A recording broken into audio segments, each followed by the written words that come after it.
Hey there, deep divers. Welcome back. Today we're diving headfirst into something really fascinating: the Italian Pavilion at the upcoming Venice Architecture Biennale. That's right. It's the 19th edition, and Italy's contribution looks set to be quite profound. Yeah, it seems like they're really trying to tackle how a whole nation rethinks its connection to the sea, that ancient fundamental relationship. Exactly, moving beyond just seeing water as a resource. So our mission today, to really unpack this exhibition project, it's called Terrae Aquae, Italy and the Intelligence of the Sea. We want to get into the core ideas, what's driving it, and what it all means. And it's important to stress, this isn't just putting pretty objects in a room. No. It's framed as a critical investigation, tackling huge issues like climate change, sustainability, cultural identity, all through architecture and landscape. Okay. And for this deep dive, we've gathered quite a bit the official press release, statements from people like the culture minister, the Biennale president, the curator's own thoughts. So we've got a good range of perspectives. Great. So let's start with the absolute basics. The five W's, maybe. First off, what is Terrae Aquae? Okay, so Terrae Aquae, Italy and the Intelligence of the Sea. That's the official title for the Italian Pavilions project. Right. And its core theme is that deep structural link between water and land. Okay, water and land. Yeah, think about like the natural versus the artificial infrastructure and landscape, cities and coasts, how they all interact. Hmm. And this phrase, the intelligence of the sea, it sounds really intriguing. What does that actually signal in terms of design? It's more than just poetry, definitely. It's pushing for a pretty radical redesign of those delicate balances. The sources talk about essential adaptation to a future marked by new and pressing needs. Adaptation. Okay, so like climate change adaptation. That's certainly a huge part of it, but it's also about a whole shift in viewpoint. The project wants us to start looking at Italy from the sea. From the sea, looking back at the land. Exactly. Which implies seeing that boundary, the coast, not as just a dividing line, but as a whole, integrated system of architecture, infrastructure, and landscape. An integrated system. I like that. It's holistic. Yeah, it recognizes the sea isn't passive, it's an active force shaping things. So who's actually steering this ship, so to speak? Who's behind Terrae Aquae? Well, the promotion comes from the Directorate General for Contemporary Creativity, that's part of the Ministry of Culture, and the commissioner is Angelo Piero Capello. Got it. But the curator, the main driving force behind the vision, is Guendalina Salimei. Guendalina Salimei. Tell us a bit about her background. Sure, she's a highly respected architect. She has a PhD, teaches architectural design at Sapienza University in Rome, and she founded Studio. Okay. Her work often focuses on what she calls ethical design practice with experimental research. The goal is always about improving quality of life, especially in really complex ecosystems, both natural and human ones. So she sounds like the perfect fit for this theme, dealing with complex coastal systems. Absolutely. I mean, think about her practical work. She's done major waterfront redevelopments in places like Bari, Naples, Taranto, Cagliari. She understands these complex edges where city meets sea. Right. Real hands-on experience. Yeah, and she's involved in academic programs, sits on scientific committees, published quite a bit. There was even a film, Scusate se esisto, that showcased one of her big projects, the Corviel building regeneration. She brings both deep thought and practical know-how. Okay, so we know the what and the who. Where can people actually see this exhibition? It's happening in Venice, of course, within the Arsenale, specifically in the Tese delle Vergini. Ah, the Tese, a classic Biennale venue. It is, and interestingly, there's also going to be an outdoor installation component in the Giardino delle Vergini, the garden area right there. Oh, extending it outside. Nice. And when can we all experience this? The dates are set for May 10th to November 23rd, 2025. Okay, May to November 2025. Plenty of time to plan a trip. Now let's talk about the why.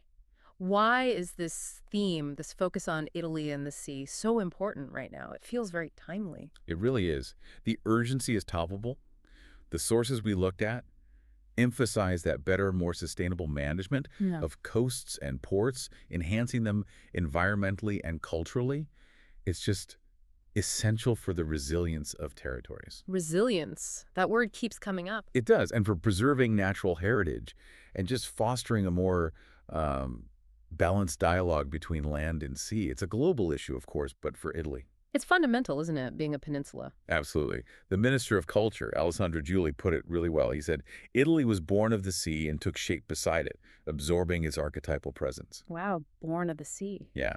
He even connects it back to the ancient Greeks who saw the sea, thalassa as having this divine intelligence. So it's really deep in the cultural psyche. You can't talk about Italy and the sea without thinking of Venice itself, right? The whole history, the marriage of the sea ceremony. Oh, definitely. The Doge throwing the ring into the Adriatic, saying, "We marry you, our sea." As a sign of true and perpetual dominion, it highlights that incredibly deep historical pact. It does. And maybe this exhibition is about kind of renegotiating that pact for the 21st century with all the new challenges we face. So what specific challenges is the exhibition tackling head on? It gets quite specific. Things like rethinking the divisions caused by huge ports or coastal roads or even illegal buildings that sort of sever the city from the sea. Okay, breaking down barriers. Yeah, and reinterpreting those threshold things, dams, piers, lighthouses, making them more integrated, rewriting waterfronts for urban regeneration, adapting ports and tourism infrastructure for climate change, That's crucial. finding new uses for old industrial sites on the coast, and figuring out better ways to protect both environmental heritage and, interestingly, submerged heritage too, Hmm. underwater sites. Right, so it's a really broad architectural and planning agenda. It covers a lot of ground, yes. Let's shift to the curatorial vision. Salimei described herself as an orchestra conductor. I love that metaphor. What does it tell us about how she actually put this exhibition together? It's a great metaphor because it really captures the complexity. Instead of the usual way of just picking established names, she used an open call. Ah, an open call, so Yeah. anyone could submit. Pretty much. Individuals, groups, famous architects, emerging designers, scholars, artists, cultural operators, young people, even poets and research institutions. Wow. How many responses did they get? Over 600 contributions came in. 600. So her job was orchestrating all of that. Exactly. Weaving all those different voices and ideas together, research, art, design proposals, making sure each one could be heard clearly, but also contributed to the overall harmony, the main theme. Sounds like a huge task. No kidding. How did she organize all that material? It's broken down into 3 main sections within the pavilion. First, there's the census on the present. Okay, census on the present. Yeah, this part shows projects that are either finished or happening right now. Things like converting abandoned areas, Yeah. redeveloping ports, regenerating waterfronts, even coastal rewilding projects. It's like, here's what's actually being done. Grounded in reality. Then the biggest section is the gallery. This is described as a collection of deep data from practices all over Italy.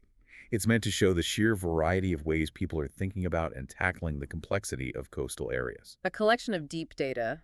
Sounds comprehensive. And finally, there's the research laboratory. This is set up as an interactive workshop. You get insights from universities, research centers. It's about pushing the boundaries, exploring new ideas. It's meant to feel like you're stepping into the research process itself. Interactive, okay. And the design of the space itself, you mentioned the Arsenale. How does the exhibition layout reflect these ideas, especially that concept of the threshold? Right, the threshold. They talk about lemon versus limes, not just a hard border limes, but a zone of transition, interaction, lemon. The space in between. Exactly. So when you walk into the Tese, there's this big two-headed wall. One side uses video telling the story of Italy's relationship with the sea, its beauty, but also its fragility. History and present. And the other head looks forward. It's set up more like an old gallery with drawings, maps, projects from the open call, plus a big LED wall showing completed projects. There's also a film, Via Maris, about Italy's maritime culture. Sounds immersive. And what about that research pier you mentioned? Oh, yes, that's in the middle of the second Tese. It's designed like terraced platforms, kind of like a pier stretching out. It has interactive monitors where you can dive into the research findings. So you can really explore. Yeah, and there are spaces for talks, a small theater for films. It's meant to be active.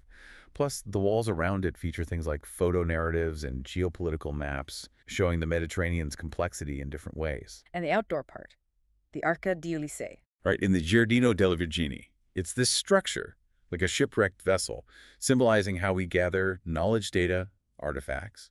It's organized around the voyages of Ulysses. A journey of discovery. Clever. It is a nice metaphor for the whole process. Now, you mentioned artists earlier. It sounds like art plays a significant role alongside the architecture and research. Absolutely. It's not just tacked on. No. It seems deeply integrated to add, emotional depth and different perspectives. Like who? What kind of work?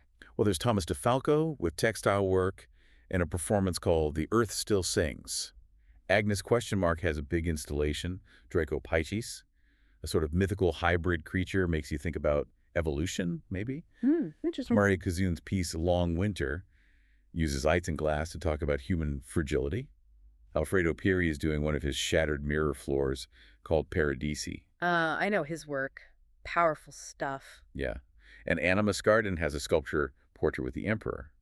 Plus, weaving through it all, there's a sound project by David Menacchi called Occhietali. Yeah, an eco-acoustic installation using water sounds recorded over millennia.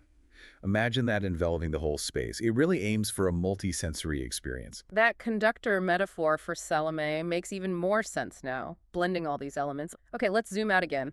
What's the bigger picture here? Why is it so important for Italy to have this kind of statement at the Biennale Architectura? Well, it's a huge platform, obviously. The minister, Alessandro Giuli, sees it as a way to counter the dogmatic and apocalyptic paradigm. His words, this sort of doom and gloom around climate change. Right, offering hope instead. Exactly. Proving that nothing is inevitable if we apply, will, intellect, genius. He even quotes Plotinus about God's helping those already armed. It's a call to action, really. And what about the Director General, Capello? How does he frame it? He links it back to Dante, interestingly, to Dante's Quaestio de Aqua et Terra, that old question about the relationship between land and water. He says Terrae Aquae revisits this, but with today's science and technology. Bringing an ancient question into the present. Yeah. And crucially, he says, water is no longer viewed solely as a resource, but as a key element in a transformative process. It's about regeneration, using the sea's intelligence. That connects neatly with what the Biennale president, Pietrangelo Botafuoco, said too, right? About dialogue between disciplines. Precisely. But Botafuoco emphasizes that architecture is the cornerstone, but we need input from all knowledge areas to understand our complex times. And he notes how the main Biennale curator, Carlo Ratti, challenged countries with one place, one solution. And Italy's response is the Mediterranean? Essentially, yes. Terrae Aquae positions the Mediterranean Sea itself as both the place and a source of solutions. I love Botafuoco's idea of reversing the perspective, looking at Italy from the water. How does that change things? It's a mental shift, isn't it? Yeah. He suggests it helps us see solutions coming from the sea for the sea. Thinking with the sea, maybe, rather than just about it. Recognizing its inherent intelligence, like the project title says. Thinking with the sea. I like that. And this all feeds into this idea they call the Biennale beyond the Biennale. Beyond the Biennale, meaning? Meaning the ideas aren't supposed to just stay in Venice. The goal is for these proposals and discussions to spread, to take root elsewhere, to actually spark regeneration and social change in different places. So the pavilion acts as a catalyst. Exactly. A catalyst for new design trajectories and a tool of cultural democracy, extending the impact far beyond the exhibition itself. Makes sense. Now, besides the main exhibition, is there anything else happening, a public program? Yes, there's quite a substantial public program planned called the Sea of Intelligence Dialogues. Right. It involves lots of events, seminars, conferences, workshops, and not just in Venice, but in other Italian cities too, to really spread the conversation. Keeping the dialogue going. And I assume there's a catalog to capture all this. There is. Published by Electa, a big 3-volume set. And they've conceived it as a contemporary Portolano. A Portolano, like those old nautical charts. Exactly. A guide through all the themes, the projects, the research.